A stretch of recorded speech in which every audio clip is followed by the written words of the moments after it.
Naimbag nga sa Pilipinas adtuyan dagiti kang runan adamag ditoy PTV Cordillera.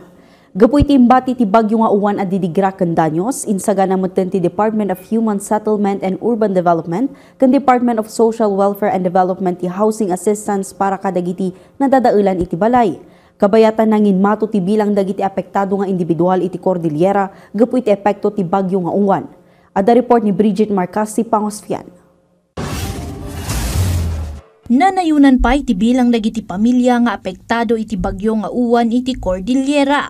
Iti kaudyan na monitoring ti Department of Social Welfare and Development.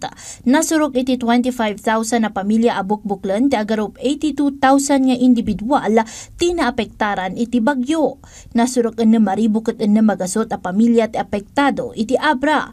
Nasurok 6,000 ket 3 gasot iti Apayao, 2 gasot 50 ket 4 a pamilya iti Baguio City. Nasurok 5,005 gasot iti Benguet, nasurok 9,007 gasot met iti Ifugao, nasurok 2,005 gasot iti Kalinga, ken agarup 2,000 a pamilya iti Mountain Province.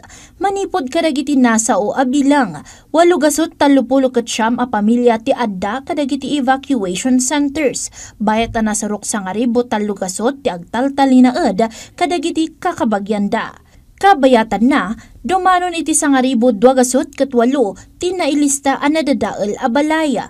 Iti nasa o abilang, 70 ket 6 ti totally damaged ken nasurok iti 9,000 ket 3 dagiti partially damaged.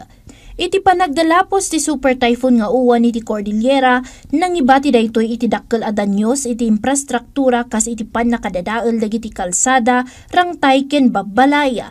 Isu atap no matulungan ang makabangon dagiti apektado a pamilya, jaya dagiti ahensya ti gobyerno dagiti nagduduma nga assistance. Iti Department of Human Settlement and Urban Development, kas mangidadaulo iti disaster shelter response, mangidjadjaya da iti 10,000 nga assistance para kadagiti partially damaged a balaya, ken 30,000 para kadagiti totally damaged houses. Regardless kung anong disaster, anong type ang disaster ang sumira doon sa mga bahay. So, can be fire incidents or typhoon or earthquake. Iti mo Department of Social Welfare and Development, mangidjadjaya da iti Sustainable Livelihood Program para kadagiti pamilya a nadadaelan iti pagbirukan gapo iti kalamidad. Nupay basita ang ti mailatlatang a pondo para iti infrastructure project ti ahensya, ipaspasigurado da a maipaima ti nasa o a pondo iti komunidad, kas tulong para iti pannakatarimaan wenno pannakaramid kadagiti kalsada.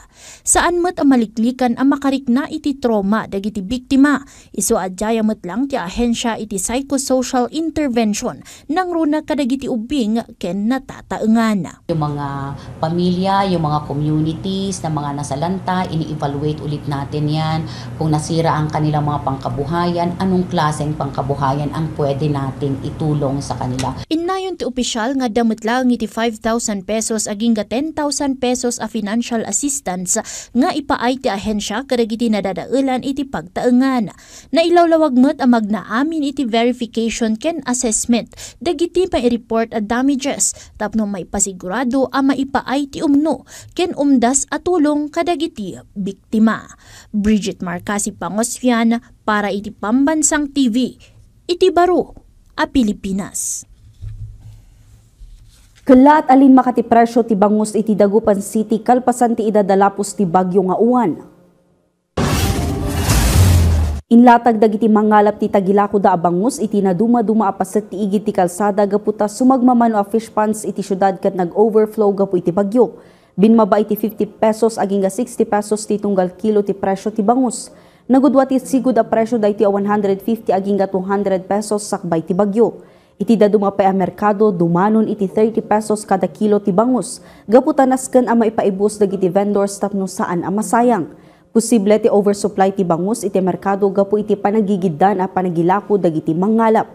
Ti kakantawan a presyo ti bangus iti syudad a nailista iti agdama ket dumanon iti 120 pesos tunggal kilo para iti dadakkel a kita ti bangus.